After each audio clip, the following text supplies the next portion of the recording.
right, let's get right into it. We all know technical skill is a huge deal in field service. I mean, it has to be.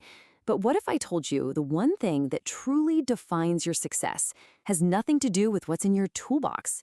Today, we're going to break down the blueprint for building rock-solid customer trust. Just think about that for a second. What if the most powerful, most effective tool you carry with you every single day is actually your behavior? The way you act in someone's home can literally make or break the entire customer relationship, no matter how perfect the technical fix is. So here's how we're going to tackle this. First, we'll talk about why this is so much bigger than just the fix itself.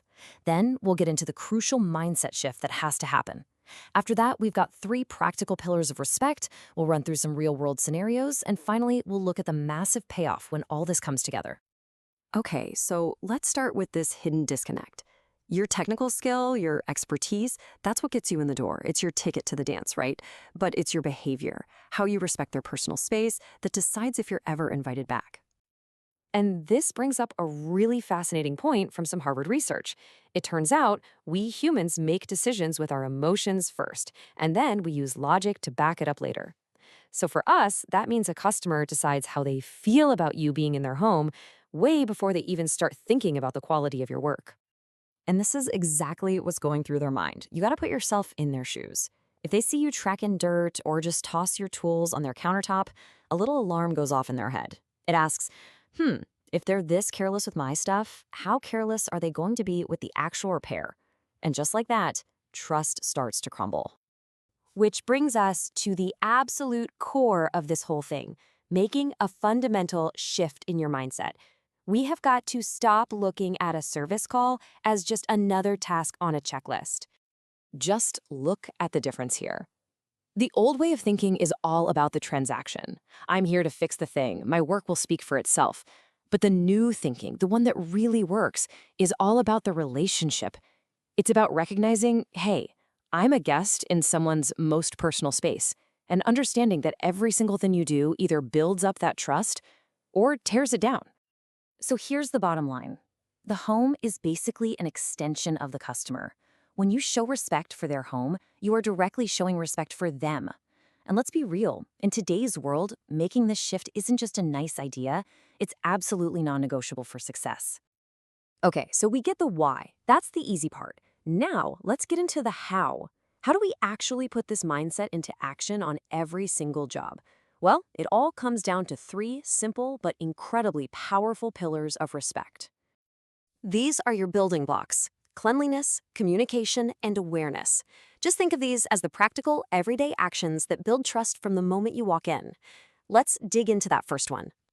First up, cleanliness. You can think of this as visible respect. Look, a customer might not understand the technical details of what you're doing, but you better believe they will notice a single dirty footprint on their clean floor. The standards are non-negotiable. Shoe covers go on before you step inside. Drop cloths go down proactively. Tools are kept neat and organized, not all over the place. And you always, always leave the area cleaner than you found it. Pillar number 2 is communication. This one's about creating emotional safety. Because think about it, silence creates anxiety, but clarity creates comfort. When you're not talking, the customer's mind starts racing. So you build that safety by asking permission before you touch anything, explaining what you're doing, giving them a time estimate, and letting them know right away if anything changes. It just removes all the guesswork for them. And think about the power of a simple, little question like this one. Is it okay if I set my tools here? Instead of just assuming you can, you're asking. You're showing them that you recognize this is their space, not a job site. That one small phrase communicates a massive amount of respect and builds rapport instantly. It's huge. And our third pillar is awareness. This is about more than just the job. It's about opening your eyes and ears and noticing the life happening around you. Is there a baby sleeping in the next room? You're not going to start drilling. Is there a nervous dog that needs to be let out? Is someone on an important work from home call? Adapting to their life shows them you see them as a person, not just as a problem to fix. If you ever get stuck or you're not sure what to do, just use this one simple mental check. Call it the guest rule. Before you do anything, just ask yourself, would I do this in my mom's house? If the answer is no way, then you absolutely should not be doing it in a customer's home. It really is that simple. All right, so let's take all this theory and see how it actually plays out in the real world.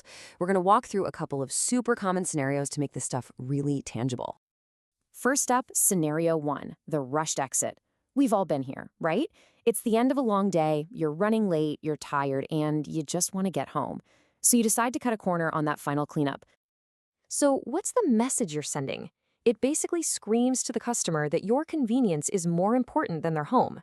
Yeah, you might have saved yourself 10 minutes, but you've probably lost that customer for life and put a dent in your company's reputation. Not a good trade off. Now for scenario number two. Let's call this the silent fix. So the job is done perfectly. Technically, it's a 10 out of 10. The problem is solved. But the technician barely said 2 words to the customer about what they did or why. So why would the customer still feel a little weird about it? Because they were totally left in the dark. They have no idea what was done, why it cost what it did, or how to maybe prevent it from happening again. But imagine, just 60 seconds of simple, clear communication could completely flip that feeling from uncertainty to total confidence and gratitude. So this all leads us to the big finale, the payoff. After all this effort, you might be wondering, is it really truly worth it? Let me tell you, it absolutely is. This isn't about warm, fuzzy feelings. The results are real, and they are powerful. When you make respecting the home a priority, what do you get?